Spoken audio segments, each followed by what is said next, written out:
Muscle बनाना is pure science. Today we are at a very unique gym in Gurgaon. हमारी test लेते हैं जिसके बेसिस पे हमें सिलेक्ट किया जाता है।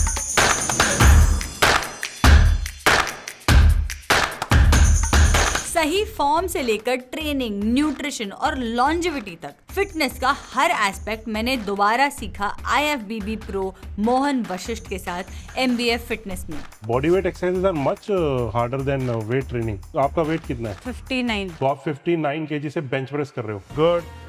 Good, we are trying to activate your hip, right? Yeah I should not be able to push you like this. अच्छा, अब आप देखो, ठीक है? External rotation 1 and 2 with this. अम्मा बहन पे आ जाऊंगा मैं इनकी। Go explosive. आपके नाम के आगे IFBB प्रो जो लगा हुआ है, इसका मतलब क्या होता है? Someone was talking to me कि मैं नॉर्मल खाना कब खा पाऊंगी। उनको लगता है दाल चावल रोटी नॉर्मल खाना है। ये अब नॉर्मल खाना है, रोटी खानी नहीं चाहिए। तो आपको रेप्लिकेट करने में ऐसे खड़ी हूँ, हाँ। नहीं तो मैं नॉर्मली ऐसे रहती। Comfort posture So for over the period of time आपकी बॉडी ने कंपनसेट कर लिया है। This is compensation। मेरे जैसे जो भी ये वीडियो देख रहे हैं उनको सप्लीमेंट्स की जरूरत होती है। सप्लीमेंट की जरूरत सबको है। ये जिम है गुड़गांव में, पर इनके क्लाइंट्स पीतमपुरा और दिल्ली के कोने कोने से यहाँ पर आते हैं। ये क्लेम करते हैं कि यहाँ पर वर्कआउट करने के बाद में वेट लॉस तो बस एक बाय प्रोडक्ट है, इसके साथ साथ आपका एंटायर ट्रांसफॉर्मेशन हो जाएगा। Come with me. Hello Mohan ji. Hi. Hi. How are you? Good How are you doing? Doing fine. तो यहाँ पे एनरोल करने के पहले कुछ टेस्ट भी होते हैं और साथ ही साथ कोई एनालिसिस आप लोग करते हो। देखिए, आप अगर ब्लड टेस्ट कराएंगे बहुत अच्छी बात है। बाकी फिटनेस एनालिसिस वगैरह हम सब कुछ करते हैं and after that we plan your training accordingly. अब आप पूछ रहे हो तो शुरू ही करते हैं और आपको मेरा analysis। हाँ, आपको अंदाजा भी लग जाएगा। So let's first start with your fitness analysis and accordingly we'll start your training. मैं वैसे थोड़ा बेसिक ही वर्कआउट करती हूँ, मतलब मैं हफ्ते में 2-3 बार ही रन कर लेती हूँ, बस इतना है। तो is that okay for the See, analysis? for a woman, she must weight train. Yeah. Running is not just the only thing that she should be doing. या क्योंकि क्या एज यू आर एजिंग ना आपकी muscle की atrophy होती है। Correct तो resistance training सबको करनी चाहिए, no matter what age, gender, whatever it is, right? Right. So yes, running करते हो बहुत अच्छी बात है। इसका मतलब आपका कार्डियोवैस्कुलर अच्छा होगा और वेट ट्रेनिंग तो बहुत जरूरी है। तो हम वो सब आज एनालाइज करेंगे। हाँ, this is our second studio and here we have all the back equipment and leg equipment and that section has all the push machine push equipments, right? पहले तो स्टार्ट करते हैं स्क्वाट से। आप पहले मेरे को स्क्वाट करके दिखाओ कैसे करते हो।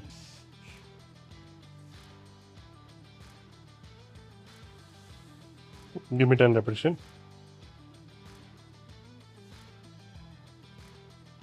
Okay, so I want you to correct a few things first, right? या जब आप स्क्वाट कर रहे हो ना, are you on your heels और are you on your toes? जब आप पूरा नीचे जा रहे हो, I am on my heels. You are on your most of time you are on your toes, right? Okay. जब आप नीचे जा रहे हो ना, तो आप स्टार्ट तो हील से कर रहे हो, उसके बाद टो पे आ जा रहे हो। Yes yes. Right? What I want you is to press the floor, grab the floor from your heel and the lateral part of the feet. So this is the lateral part of the feet and this is your heel, right?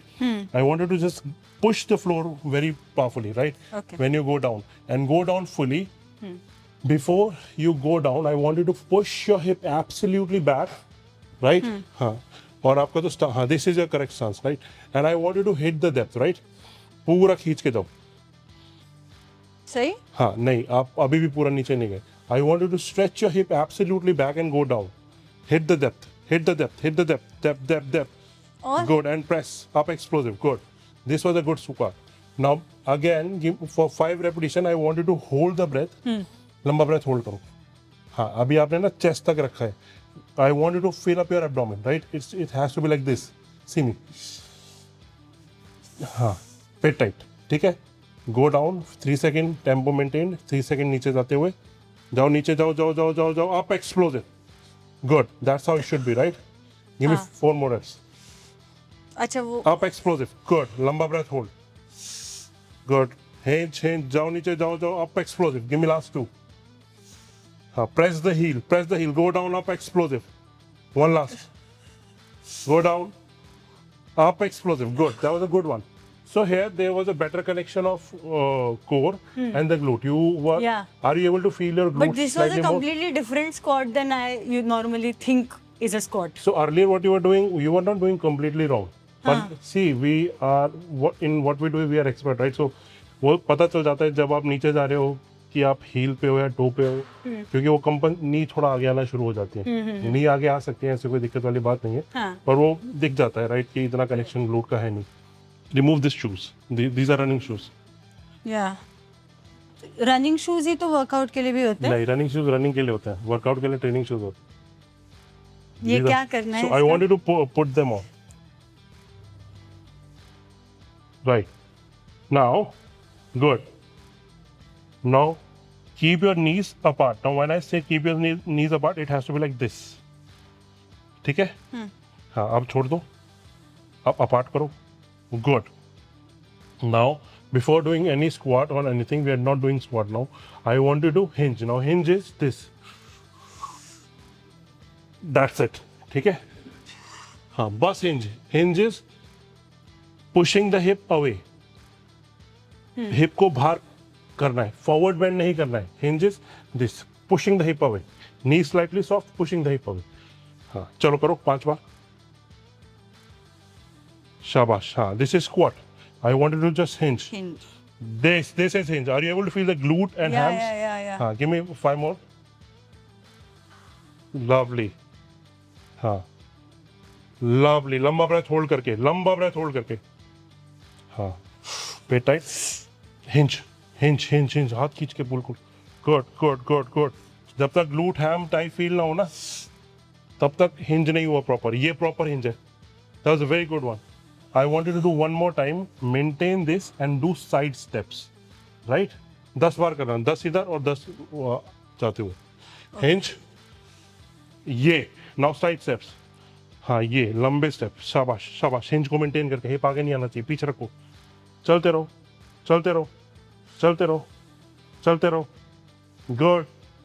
Good. Now come back. Stay there. Come back. Good. Normal भी तो Good. कर सकती हो. Good.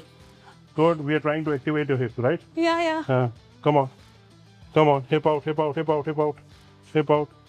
Good. 3 more times. 3, 2, 1. 3, 2, 1. आ जाओ यहाँ पे, वापस आओ. 3, ओ माय 2, गॉड. 1. वापस 3, कहाँ? 3, राइट. 2, 1. शाबाश. Good. Relax. अब उसको उतारो. Is there any difference in the glute you're feeling? Yes. What- I can just, I mean, ये फील हो रहा है मुझे कि थोड़े से पंप हो रहे कि हैं. मेरा हाँ हिप है, एक्टिव है. हाँ, हिप है. इसको बोलते हैं activation. Okay. What happens is, people with corporate background, बैठ के ना over the period of year उनके glute ही खत्म हो जाते हैं, तो वो hip activate ही नहीं होता, उसकी वजह से lower back issues होते हैं. So why I did this is because I want you to feel your squat more. Right. Hip is the very large muscle of the body. हाँ. जब आप हिप पूरा एक्टिवेट करते हो ना, तो वो पूरा पावर जनरेट करता है. नाउ हिंज, एब्सोल्युटली लंबा ब्रेथ होल्ड और पूरा नीचे लेके जाना. यस. गुड. अप एक्सप्लोसिव करना. Up explosive. गुड. आप जब नीचे जा रहे हो तो आपको ऐसा नहीं लग रहा कि आपका ग्लूट आपको खुद पुश कर रहा है ऊपर. हाँ, एग्जैक्टली. तो वो Exactly. मेरे ग्लूट को पहली बार एफर्ट करना पड़ रहा है. हाँ. जो कि मैंने बाकी के स्क्वाट्स में नहीं किया था. हाँ. So now this is called glute activation. हाँ. This is just one of the things we do to our analyze. members, to make them feel the exercise more. Now I want you to get into push-up position. Okay, like what I have expected. So you have slightly weaker shoulders. That's why you're doing this stance. Yes. I want your chest to be between palm. Chest to be between palm in the sense आगे. Now go for 40 seconds. नहीं, no push up. Just hold this, right? And now glute squeeze करो. Glute को squeeze करो. I should not be able to push you like this. Should अच्छा, अब आप देखो, ठीक है? मैं कितना easily push कर पा रहा हूँ आपको? हाँ. Now do the same thing to me. Right? इनको किधर?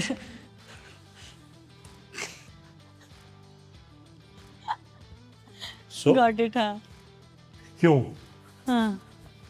किसी भी मूवमेंट में ना किसी भी एक्सरसाइज में ना, ये हमारे ऊपर होता है, ये हम कितनी मसल बॉडी की एंगेज करते हैं। ऐसा नहीं है कि मैं भारी हूँ, भारी तो मैं हूँ, I have a lot of muscle, but मैं कितना मसल एंगेज कर रहा हूँ ना, वो एक अलग चीज है। अब क्यों मसल ज्यादा एंगेज करनी है? क्योंकि आपको मैक्सिमम स्टेबिलिटी चाहिए। क्यों स्टेबिलिटी चाहिए? क्योंकि जब आप मैक्सिमम मसल एंगेज करोगे तो उतना ही कैलोरी बर्न होगा। Okay, so ultimately you want to burn maximum calorie in a workout, right? या इसमें अभी आप जिस पोजीशन में थे ना, इसमें आपने सिर्फ पोजीशन में थे, इसमें पावर नहीं थी, क्योंकि आपने मसल ही एंगेज नहीं कर रखा। I want you to squeeze the core, bum contracted, right, and then you maintain this dance. Got it, ठीक है, चलो। सी या आई हैव मोर हाँ, कंट्रोल। अभी और कोर को कनेक्ट कर सकते हो, स्क्वीज करो कोर को। I should not be able to push you, हाँ, स्क्वीज करो, मैं पुश ना कर पाऊँ आपको, हाँ, ये tight, let's hold for 20 seconds. 18, 17, 16, 15, 14, glute छोड़ दिया, ग्लूट को स्क्वीज करो, स्क्वीज, या 10 सेकेंड होल्ड, 9, 8, 7, 6, 5, 4, 3, 2, ग्लूट छोड़ दिया, कोर एंगेज करो, ग्लूट को एंगेज करो, मैं पुश ना कर पाऊँ आपको, very good, relax. C small things, right? अब आपने ग्लूट को थोड़ा सा एंगेज किया ना, वो भी टोटल एंगेज नहीं था। Just because you engage your glute and core tightly, you got the stability. So basically what is core? Core is not this. Core is this. Our hamstrings, our glute, these are core muscles. जब हम इनको connect करते हैं ना, तो ना सिर्फ हम मैक्सिमम कैलोरी बर्न करते हैं, हम मैक्सिमम स्टेबिलिटी गेन करते हैं। स्टेबिलिटी जब हम गेन करेंगे ना, तो हम इंजरी नहीं होगी हमें, हम लुढ़केंगे नहीं, हम ऐसे गिरेंगे नहीं, फिसल नहीं जाएंगे। फिसल भी जाओगे तो कोर एंगेज हो जाएगा। So this becomes very automatic, right? You practice it for some time and then it becomes very, kind of in an automation mode. So people who have good core and good fitness, they are less likely to get injured. But I want you to go for 30 more seconds, hold, and then we'll move forward. इसमें मेरे को एक retraction protraction कराना है आपसे. Keep your hands like this, right? So right now your shoulders are protracted. I want you to do retraction, which is this. ठीक है, समझ गए? Now protract, retract, relax. So this is the first movement that we have to do to make you do a good push-up. आप push-up आज नहीं कर पाओगे, पर आप आज ये कर सकते हो ताकि आपके शोल्डर इतने स्ट्रांग हो जाए, आप आने वाले 3 से 5 महीने 6 महीने में पुशअप कर पाओ। ठीक है? 3 से 5 महीनों में? हाँ। मतलब इतना टाइम लगता है to do a good pushup? Absolutely, आपको मसल स्ट्रांग करने में it takes time because पूरा लोड है। Body weight exercises are much harder than weight training, क्योंकि आपका वेट कितना है? 59। तो आप 59 kg से बेंच प्रेस कर रहे हो। So first of all hold for 20 second, let's say, right? Glute squeeze, core squeeze, chest between palm, right? या अमेजिंग, ग्लूट स्क्वीज नहीं अभी आपके। कॉन्ट्रैक्ट द ग्लूट, पैर जॉइन करके रखो, वो चल सकता है, कैसे भी चलेगा। कॉन्ट्रैक्ट द ग्लूट, छोड़ रहे हो बार बार, वो छूटेगा, फिर आप पकड़ोगे, और फिर वो फिर छूटेगा, फिर पकड़ोगे, तो ये बार बार करना पड़ेगा। नहीं, अभी नहीं, ग्लूट को पकड़ो पहले। अब आप करो रिट्रैक्शन, प्रोट्रैक्शन। चलो मेरा कोर इतना है ही नहीं स्ट्रांग। कोर की बात ही नहीं कर रहा, मैं तो ग्लूट की बात कर रहा हूँ। बट जब मैं ग्लूट ये करने जा रही हूँ तो कोर छूट जा रहा है। हाँ। फिर कोर पकड़ रहे हो तो ग्लूट छूट जा रहा है। तो यही तो है ना खेल पूरा। तो वो उसकी ट्रिक क्या है फिर? ट्रिक वही है, बार बार प्रैक्टिस। ये लवली, प्रोट्रैक्ट पावरफुली, ये लवली 9 एक्सप्लोसिव ब्रेथ। हाँ, ब्रीथ आउट व्हेन यू प्रोट्रैक्ट। हाँ, ऊपर ब्रीथ आउट, ये हाँ ऊपर, जब आप अप ब्रीथ आउट, हाँ, और पावरफुल ब्रीथ आउट करो। So your lower body is stronger, my analysis, and your upper body is slightly weaker, specially your shoulder. या because I've been trying to do push-ups for the longest time.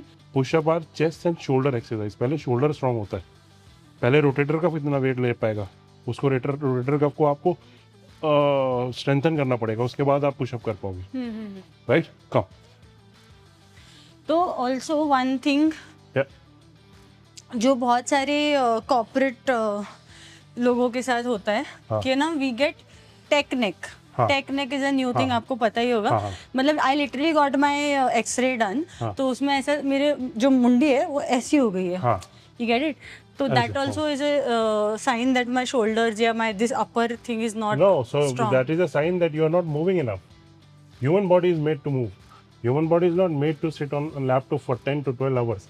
But since your work demands it, someone else's work demands it, you have to then move. So if I just say, in India, it's a very bad culture that people still think that joining a gym is a luxury and not a necessity. Yeah. Right so क्या होता है over the period of time compensate आपका shoulder compensate कर रहा है ना वो आप थ्रू आउट आपके हाथ ऐसे हैं what happens is it takes a lot of it's not tech neck basically, it's tight neck. It's tight neck, it's tight traps that happens, right? And especially with women, the most of the women have heavier anterior portion because of the heavy chest and some stomach and thighs. तो body weight आगे की तरफ रहता है तो ultimately आप ऐसे हो जाते हो, pectoral tight हो जाता है. So this means so basically we have to do a whole diagnosis कि वो है तो लैपटॉप पे बैठने की वजह से, पर फिर भी वो और ज़्यादा क्या रीज़न है और रीज़न ये होता है क्योंकि ऐसे कर बहुत टाइम तक बैठने से ना और मूवमेंट ना करने से पेक्टोरल टाइट हो जाता है. Pectoral start pulling the shoulder जब पुल होता है ऐसे तो क्या लोड आएगा ट्रैप पे और हाँ ट्रैप पे लोड आएगा, ट्रैप टाइट हो जाना शुरू हो जाएगा. So the thing is people should move, people should work out, people should stretch. अभी आपसे बात कर रही हूँ तो आपको रेप्लिकेट करने में ऐसे खड़ी हूँ. हाँ. नहीं तो मैं नॉर्मली ऐसे रहती हूँ. हाँ, तो this is very common for me, this is a comfort posture for me. Okay so वो कंफर्ट पोस्चर नहीं है, वो आपने over the period of time आपकी बॉडी ने कंपनसेट कर लिया है. This is compensation, this is not a comfort posture. This is a normal posture, right? Shoulder back, chest up. This is मैं ऐसे नहीं खड़ा, मैं नॉर्मल खड़ा हूँ और मैं ऐसे नहीं खड़ा. अगर आपको अब मेरे को देखोगे तो कैसा अब नॉर्मल सा लग रहा है ना कि मैं ऐसे करूँगा. This is a normal posture, this is a comfortable posture. Yeah this is a straight posture. Yeah absolutely yeah. So okay let's just start the rotator cuff strengthening, right? जो मैंने आपको दिखाया ना, okay, this feet on the top. Yeah now I want to keep the elbows up, right? Just do this one movement, right? Shoulder back. Right. I want you to do external rotation. 1 and 2 and 3. With this. Give me just 5 repetition, huh? 5? Huh. Good. Good. Good. Maintain a 90 degree. 90 degree. Good. Good. Very important exercise for shoulder strengthening. Come on. Last 3.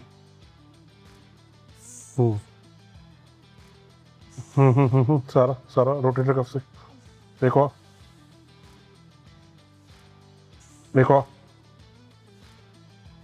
मम्मा. हाँ, now switch position. Do it with the other arm.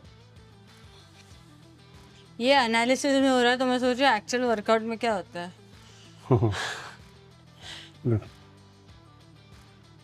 See, this analysis thing is very important. अगर मैं आज आपका आते ही आपका push train करा देता जब आपके शोल्डर ही इतने कॉम्प्रोमाइज्ड हैं तो क्या होता? इंजरी को बुलावा दे रहे हैं ना. वीक बोल लो. Lovely, good. Now get onto the floor. Give me 10 repetition of retraction protraction quickly. अब आपको ऑटोमेशन पे होना चाहिए कि मेरे को पहले ग्लूट पकड़ना है फिर कोर पकड़ना है. दो भी छूटेगा मैं फिर से पकड़ूंगी दोनों को. अब आप रिट्रैक्ट प्रोट्रैक्ट करो. 10 ब्रीथ आउट. 9 8 7 6 5 प्रोट्रैक्ट पूरा करो. हाँ 4 और 3 2 1 और. शाबाश, वेरी गुड. हो गया. हाँ बहुत बढ़िया, शानदार. So But this was easier. As you start doing it, it becomes easier, right? Yeah. और दूसरी बात अभी आपने रोटेटर कफ को ट्रेन किया है ना तो वो भी मसल एक्टिवेट हुई हैं. वो they are getting ready for push workout. So this is a very important mobility drill that we do, activation drill that we do before doing the push session, right? अभी आपका actual workout नहीं हो रहा कुछ भी, अभी तो just body को तैयार किया जा रहा है कि भाई वर्कआउट होगा कल. आज भी वर्कआउट नहीं हो सकता क्योंकि बॉडी ही रेडी नहीं है. Body has to get into the zone. If I push you today you will get very very very sore. or maybe you'll develop a sprain or something. Body needs to get ready. I need to be very confident in pushing you. So my member do 200 kg, 220 kg squat, right? This is enormous amount of weight. But वो तभी हो रहा है ना क्योंकि मेरे को पता है कि भाई ग्लूट भी कॉम्प्रोमाइज नहीं है, कोर भी एक्टिवेटेड है, पूरी बॉडी फायर कर रही है. So until I get the confidence, then only you can get the confidence to go ahead with the squat. Pull up the chest, elbow has to be below the, perpendicularly, right? Exactly like this. But do it explosive, right? Generate the power from the bottom. Take the jerk up explosive. Momentum को ऊपर तक पहुंचाओ. One last. Go explosive. Yes, exactly like this. Relax. ये 5 kilo का dumbbell ना आपके लिए थोड़ा सा इजी होना चाहिए था. इजी होना चाहिए था. हाँ. So this shows that, like I told you earlier, कि आपका जो रोटेटर कफ है ना, that is not strong enough. क्या? Rotator cuff muscle, basically shoulder.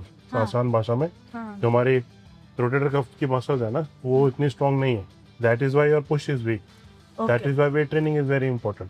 मुझे आपसे एक बात पूछनी थी. हाँ, बताएं. So my father has knee issues. मतलब आप जो बोल रहे हो कि मेरा लोअर स्ट्रॉन्ग है, he also used to have very good lower strength. है ना? But now he started having very उनके नी में ना बहुत पेन होता है. नी रिप्लेसमेंट सर्जरी तक बात नहीं गई है, बट पेन होता है. तो like what is the reason and how do we avoid that? पहले तो उनको कैसे ठीक करें और दूसरी चीज कि मैं अपनी लाइफ में वो कैसे अवॉइड करूं. अच्छा, let's go for 6 repetition of this. Generate power. I want you to take the jerk and up explosive. जो मोमेंटम नीचे से गेन करो उसको ऊपर तक पहुंचाओ. शाबाश. ये. Now this was a good one. Again a good one. Narrow and up explosive. Okay, decent. Not quite up to the mark, but as you will practice, you're gonna get better. Yes. So yes, since I haven't met your father and I don't know the exact condition, what happens is I can just make an assumption. So my assumption can be based on many factors. So one common factor is because he is aging, right? And अब ये जो बड़े लोग होते हैं ना, क्योंकि इनके लाइफस्टाइल में एक्सरसाइज है ही नहीं. इनके लिए एक्सरसाइज है कि पार्क में वॉक कर लेना. इनको इसको ये बहुत भारी एक्सरसाइज समझते हैं. पर ये exercise, this is not exactly exercise. Exercise is movement. Exercise is resistance training. Now since they haven't done this, what happened is कि जब इनके मिड एज या थोड़ा सा लेट एज में ना, बट जैसे 45, 50, 60s के होते हैं, इनके ना मसल एट्रोफी होना शुरू हो जाती है. And mostly because there is a lot of muscle on the lower body से बहुत हटता है, जैसे ग्लूट से हट गया, क्वाड से हट गया. So and what happens is कि वो सारा का सारा लोड ना, क्योंकि मसल अब लोड नहीं ले रहा, क्योंकि वो मसल खत्म होता जा रहा है, it get shifted to the joints, right. जैसे अभी आप खड़े हो ना, like the way you standing, अभी तो फिर भी ठीक है. अभी जब आप आए थे ना, so you were standing like this. This my normal posture is this. Lock करो नी को. एग्जैक्टली आप ऐसे करे थे. You should never stand like this. You know why? Because अभी आपका सारा जो बॉडी का वेट है ना, वो आपके नी जॉइंट पे है. आपके क्वाड आपने एंगेज ही नहीं करे हुए. क्वाड क्या होते हैं? Quads is this muscle. This muscle. अब आप थोड़ा सा नी को बेंड करो. एंगेज हुआ, क्वाड एंगेज हुए, फील हुआ, आपको ग्लूट भी फील हुआ, हिप भी फील हुआ. अब आप इसको डिसएंगेज कर दो, सिर्फ नॉर्मल वैसे. आप कुछ भी फील हो रहा है? नहीं हो रहा ना. सारा जॉइंट लोड पे चला, इस पे नी पे चला गया. Over the period of time क्या होगा, ये प्रैक्टिस करने वाली चीजें होती हैं. ये आता है जब आप एक्सरसाइज रेगुलर कर रहे हो. Because of the not so good nutrition, protein नहीं होता इनकी डाइट्स में काफी टाइम तक. तो देन जो अगर हेरिडेटरी भी नहीं है, फिर भी इनको आर्थराइटिस इश्यूज आते हैं. अब आर्थराइटिस में क्या होता है कि there is a friction that starts happening. So उस फ्रिक्शन से there is a salt accumulation, वो salt over the period of time cement की तरह एक्ट करता है. So to boil it down, it becomes very uneasy. Correct. As you age. So one must do weight training, resistance training as they are getting old, because it is just not limited to the physical aspect. मतलब appearance aspect तक limited नहीं है. Internal health, joint health, bone density, सब कुछ better होता है. तो अगर मुझे उनको एक एक्सरसाइज सजेस्ट करनी है जो उनके वॉकिंग में मैं ऐड कर पाऊँ, तो what could it be? First it has to be glute activation. Okay. Hip thrust जिसको कहते हैं. ठीक है. Then it has to be hinging, जो मैं वो कर रहे थे. हाँ. उससे भी पहले have to check the nutrition, have to add fats. हाँ जब फैट ऐड करेंगे तो इट मेक्स वो fat are not inflammatory, inflammation create नहीं करता good fat, carbs are inflammatory, ठीक है। तो तो like a spoon of ghee is always better. यही तो प्रॉब्लम हमारे नॉर्थ में, that is why our north India is turning into a diabetic capital of the world. हाँ हमें ऐसा लगता है, so earlier in the morning also someone was talking to me कि मैं नॉर्मल खाना कब खा पाऊंगी, तो उनको लगता है दाल चावल रोटी नॉर्मल खाना है। ये अब नॉर्मल खाना है, ये नॉर्मल खाना है ही नहीं। नॉर्मल खाना है adequate amount of protein, very small amount of carbohydrate and very good amount of fats in the diet, right? And if possible, skip the carbs. Completely. तो Absolutely. आपके यहाँ इतने हाई प्रोफाइल जो क्लाइंट्स आते हैं हाँ. तो उनका जब आप न्यूट्रिशन जज करते हो तो उसमें उन्हें क्या सजेस्ट करते हो? How does their lunch look like? Again, basically, I train people who are business owners. They have like 1,000 employees and 500 employees. So they have to be charged throughout the day. They Correct. can't have a time where they are like this, right? So to keep them sharp, I have to obviously have to जितना focus उनके training पे होता है ना, उससे ज़्यादा focus उनके diet पे होता है। हाँ। क्योंकि अगर मैं उनका डाइट को ऑन पॉइंट ना करूँ ना, if their diets are not up to the mark, carb dependent ज़्यादा है, तो throughout the time lazy रहेंगे। Carbs make people lazy, right? So but carbs तो एनर्जी देते हैं, मतलब रोटी के बिना तो नहीं, खाना ऐसा नहीं कंप्लीट नहीं है, होता। ऐसा नहीं है। ऐसा लोगों का मानना है, पर ऐसा है नहीं। रोटी खानी नहीं चाहिए। Roti is inflammatory, wheat is inflammatory, gluten is inflammatory. One should never have wheat. I have on myself struggled this for like 12 years. Then after that I found out कि gluten doesn't suit me. Now there are a lot of tests which are available. उसमें लोगों को पता चलता है 80% जनता को तो दूध और ग्लूटेन सूट ही नहीं होता है, और ये किसी लोगों को, कई लोगों को पता भी नहीं चलता। आप देखो अपने मदर फादर या मेरी मदर फादर साइड में, they are all pre diabetic. इनको ऐसा लगता है कि वो शुगर हो गई बहुत नॉर्मल है इनके लिए, बट वो नॉर्मल नहीं है। Then it invites BP issues, then it invites kidney issues. So what they consider normal is not normal. It also affects the pancreas, आप जो बोल रहे थे। जब आप खाना खाते हो ना, अगर आपके खाने में पोहा और ये सो कॉल्ड इडली वगैरह जो कि हेल्दी कंसीडर होता है, ये अगर आप रेगुलर खा रहे हो, मॉर्निंग में suppose you are having like 4 times, एक नॉर्मल आदमी 4 बार तो खाता ही है, और 4 बार कार्बोहाइड्रेट ही खाता है वो, तो क्या होता है, वेन एवर दे ईट ना, there is a insulin spike that happens, pancreas insulin secrete करता है, and what happens is that food, that carbohydrate is being pushed into the cell over the period of time. क्या होता है, वो insulin release कर करके खाना deposit कर करके उस डिपोजिशन के बाद भी क्या होता है कि वो जो खाना है ना, अब आप में मेरे में जितना मसल मास है ना, वो उस मसल मास में चला जाएगा। अगर बहुत ही ज़्यादा पोर्शन है तो सबक्यूटेनियस फैट बन जाएगा लीवर में स्टोर होने के बाद। मैंने आपको क्यों बोला कि आपको वेट ट्रेनिंग करनी चाहिए? वेट ट्रेनिंग करोगे तो 1-2 किलो मसल मास तो पड़ेगा, बिल्कुल। तो उतना आपके पास रूम भी तो है ज़्यादा खाने का, ताकि मसल में घुसे वो। अगर आपके पास रूम ही नहीं है तो सारा का सारा क्या होगा, एडिपोज टिश्यू बन जाएगा।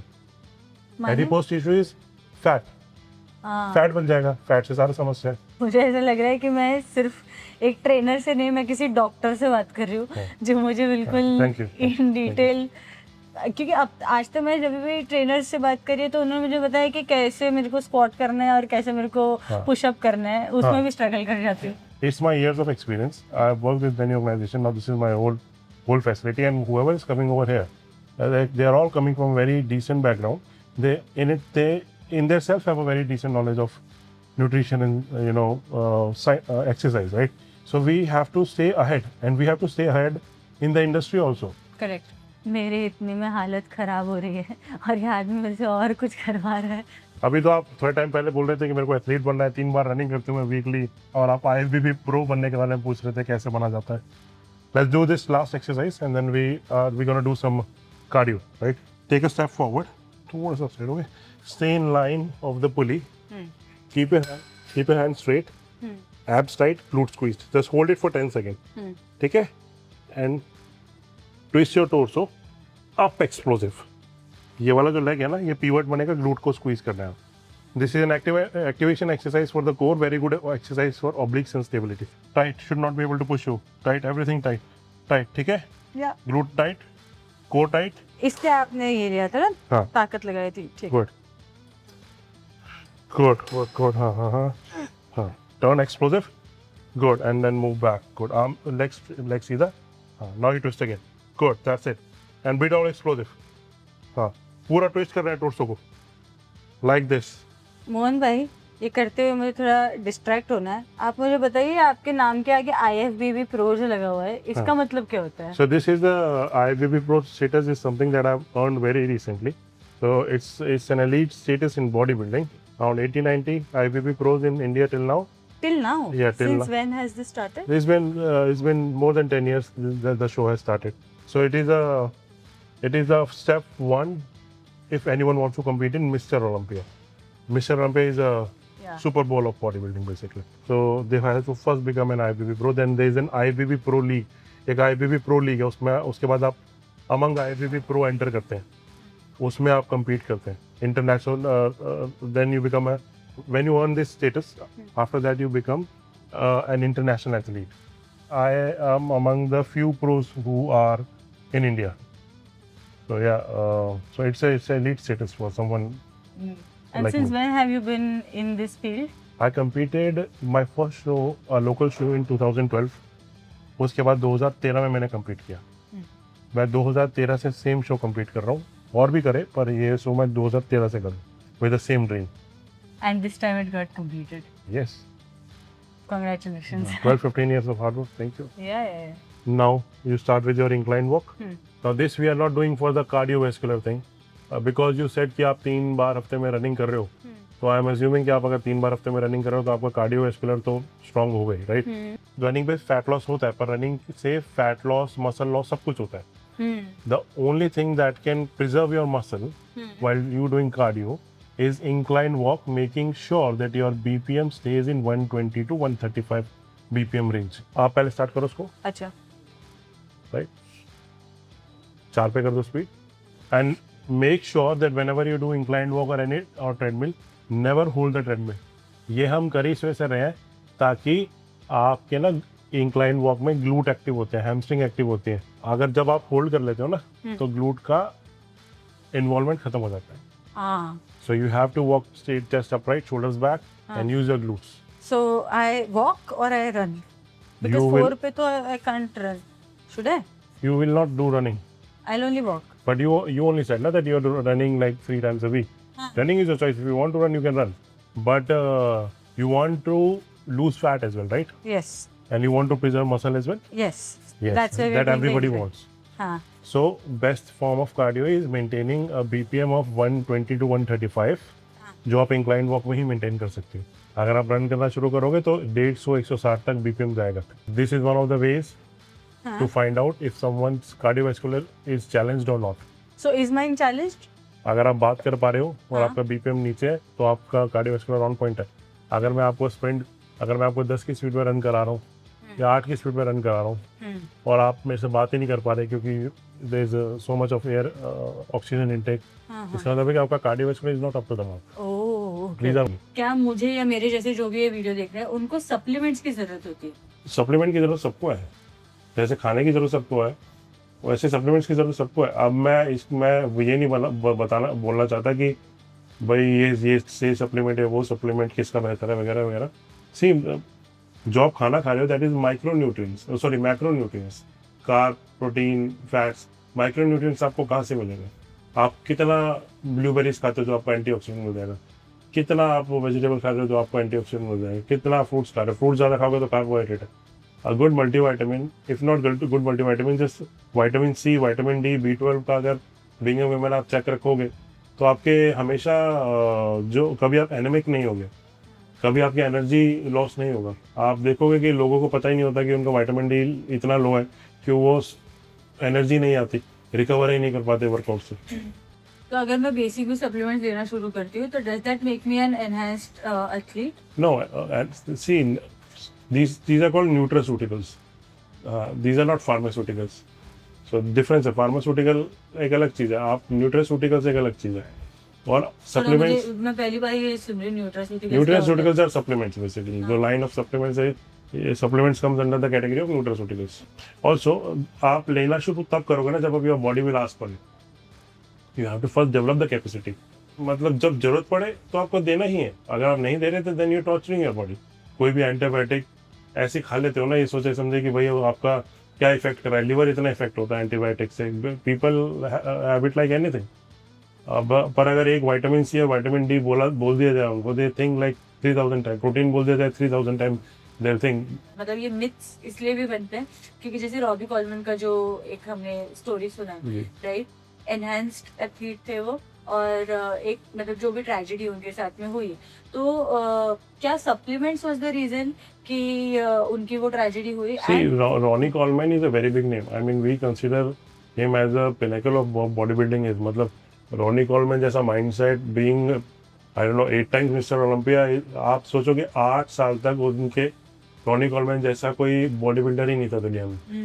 Back to back he was winning and he was a huge mass monster. आप कोई कुछ भी कह ले, मसल बनाना इतना आसान नहीं होता। कोई 2 किलो मसल बना के दिखा दे। मसल बनाना is pure science, it's nutrition science, is exercise science, is biomechanics, it's एक टॉपिक की तरह अगर हम ले लेते हैं रॉनी कॉलमैन को, तो Ronnie Coleman after getting injured took a decision to not stop and not to mold his training. So some reporter asked Ronnie Coleman कि आपको किस चीज़ का दुख होता है अपने पूरे करियर में, तो they were expecting कि वो बोलेंगे कि मेरे को काश इतनी इंजरी ना हुई होती। तो उनका एक स्क्वाट है, शायद वो 615 एलिवेस का, कितने का आई एम नॉट श्योर, तो उसमें उन्होंने बोला कि मैं उस स्क्वाट में ना 1 रैप एक्स्ट्रा ले सकता था। There was something in me that said कि बस हो गया होगा। कहता मेरे को उस बात का रिग्रेट है। आप सोचो उस आदमी का आज भी क्या माइंडसेट होगा। What are those 3 top things that you have observed in these athletes? They do more of what they've been asked to do. If मेरे ऑन सीजन मेरे पीक वीक में अगर 1 घंटे का कार्डियो है ना, तो मैं 1 घंटे 15 मिनट का करूँगा। अगर मेरे एक्सरसाइज इतनी है ना, तो मैं अगर 8 एक्सरसाइज है तो मैं 9 करूँगा। That's a champion mindset. आप देख रहे हो pro card and trophies, you do more of what you ask for and it is a mindset, that mind, ये फिजिकल के लिए नहीं है, ये अपने दिमाग को बोलने के लिए है कि भाई ये मेरी लिमिट नहीं है। But don't you ever feel like चलो छोड़ो यार आज के दिन नहीं? हाँ, वो सबके साथ है ऐसा, वो हमारे साथ भी।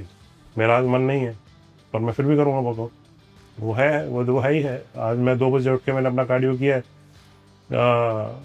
For my metabolic conditioning, but I will still train today, क्योंकि मन से तो चल ही नहीं रहा ना, डिसिप्लिन से चल रही है चीज़ें। आपने ट्रेनिंग करी, आपको instantly lifted your energy levels, right, now you are more lively, right. सिर्फ इसी के लिए कुछ लोग सिर्फ फिजिकल एस्पेक्ट या आप छोड़ इंटरनल हेल्थ के भी उसमें नहीं, वो just because to lift up their energy levels. यही सीन है कि जो लोग डिप्रेशन में है, जो लोग किसी मेंटल ट्रॉमा में, स्ट्रेस में, working out should be the priority for them. You guys should subscribe to Brief and like and share this video as much as possible so that we can have a part 2 with Mr. Mohan, IFBB Pro. And this is, I mean, for me today जो पूरा किया और जो हमारी अभी conversation हुई है, मेरे को लगता है दोनों काफ़ी इक्विवेलेंट है, क्योंकि बहुत ही वैल्यू तो मुझे मिला था, बहुत एजुकेशन, मेरे बॉडी के बारे में मुझे काफ़ी कुछ समझा है। क्योंकि as an average trainee I think I always felt कि मैं बस वर्कआउट करने जा रही हूँ, यही अपने आप में बहुत बड़ी बात। In brief if I could say कि how was this experience for me, very educative, very informative and very motivating. मतलब मुझे ऐसा लग रहा है कि आज के बाद से मैं जैसा वर्कआउट करने वाली हूँ वो बहुत ही अलग तरीके से हो रहा है। Yes, क्योंकि मेरा स्टैंडर्ड अभी बहुत हाई सेट हो गया है। So thank you for your time, thank you so much. Yeah, thank you so much. Thank you. It was my pleasure. Thank you so much.